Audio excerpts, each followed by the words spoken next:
Vamos lá, um caso bem pitoresco aqui envolvendo uma holding familiar.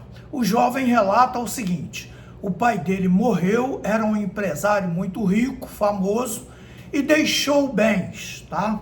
E a mãe dele também morreu. Eles abriram o inventário e agora descobriram que o inventário é negativo, que apesar do imenso patrimônio deixado pelo pai, ele também deixou muitas dívidas e as dívidas são maiores que o patrimônio, ou seja, débito e crédito, né? O que ele tinha de crédito a receber é bem menor do que os débitos que o pai deixou.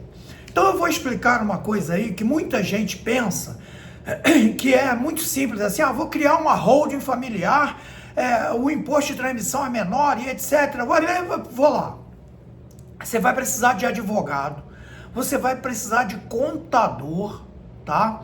E você vai ter que ser fiel com todas as transações. O que de fundo aconteceu nesse caso foi o seguinte: o pai era empresário, com centenas de dívidas trabalhistas. Teve a infeliz ideia, eu digo infeliz e eu vou explicar por quê, de criar a holding familiar e passar todo o patrimônio físico dele, tá? Ou seja, imóveis, carro, para essa holding. E aí, a falência da empresa dele foi decretada. Quando a justiça começou a levantar o patrimônio dele, verificou a transferência para essa holding familiar. Gente, a holding não foi criada, tá? Idealizada com o fim de prejudicar terceiros. E aí o que acontece? A justiça anula a transferência, o patrimônio volta para a figura, né? No caso do empresário. E aí, esse patrimônio será composto para pagar as dívidas. Como a empresa dele faliu e deixou inúmeras dívidas tributárias, trabalhista, e ficou comprovado, tá? Que houve desvirtuamento dessa holding aí, com o fim de ocultar patrimônio ou fazer a transferência e impedir a penhora, a justiça anula. Isso aí é uma coisa que ninguém fala, tá? Porque antes de fazer, e aí o que acontece? Na maioria das vezes, essas holdings são administradas pelos próprios familiares. É o filho, né? É o irmão. E aí você verifica facilmente que houve ali má fé. Havendo má fé, a justiça anula.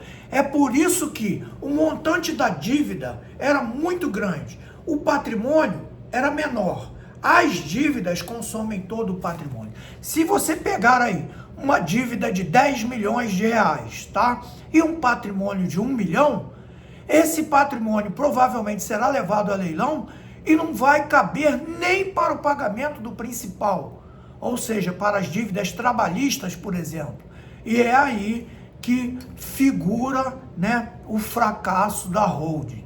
Antes de abrir, né, de acompanhar aí as ideias que são passadas pela internet, você deve verificar se há um fundo jurídico capaz de garantir que aqueles bens ali não serão perdidos em parte ou totalmente.